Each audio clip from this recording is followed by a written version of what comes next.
What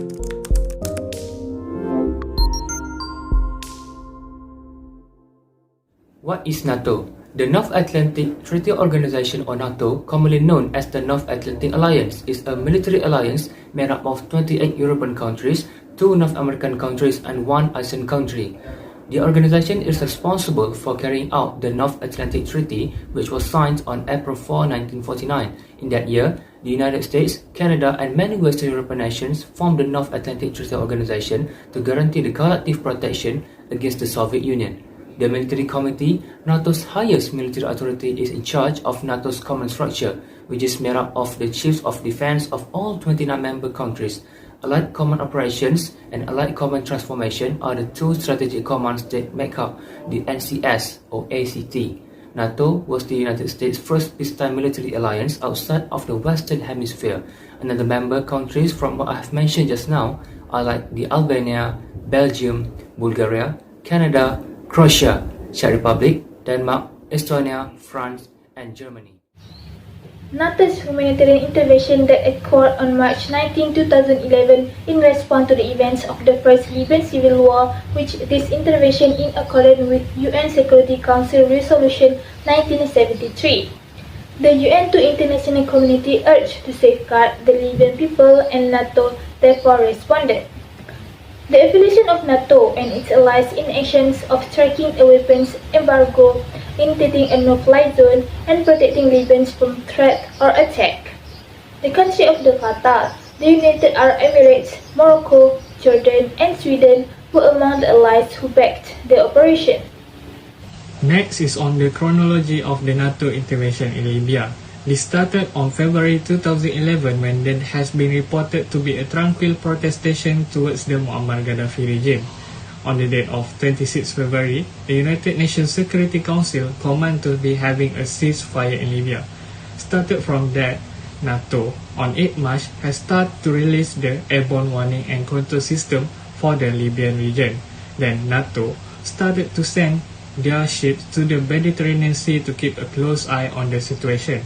After that, NATO started to enforce the United Nations to shutting off the cost of weapons and mercenaries to Libya using the seaways. NATO also enforced the United Nations to mandate a no-fly zone over Libya. Starting on the 31st March, the international military campaign in Libya is now under the sole direction of NATO. NATO have used its all air and sea assets to begin the military operation in Libya to defend the civilian. Then on 14 April, the Foreign Minister of NATO and their allies have agreed to employ all available resources to carry out the United Nations mission. For that, the NATO Defense Minister and allies also have decided to keep the operation ongoing as long as it takes to end the Libyan conflict. On 22nd August, the NATO Secretary General underlines the NATO commitment to safeguard the Libyan people and his wish for them to select their own destiny in freedom and peace. Fighting in Libya have come to an end, followed by the Muammar Gaddafi death in late of October. NATO then stated that its operation over the country of Libya end on October 31st on the year 2011. Next, I will proceed with the impact of the NATO intervention in Libya. The debates on Libya and controversy over the implementation of Resolution 1973 noticeable affect the atmosphere in the United Nations Security Council soon after the resolution passed. This statement can be proven when there are an analysis of the non-profit organization which is Security Council had a report in New York affirmed in their review of the year 2011. Based on the review, it stated that controversy surrounding the implementation of the protection of civilian mandate in Libya appear to have created a new level of mistrust among council members that negatively impact the council's work.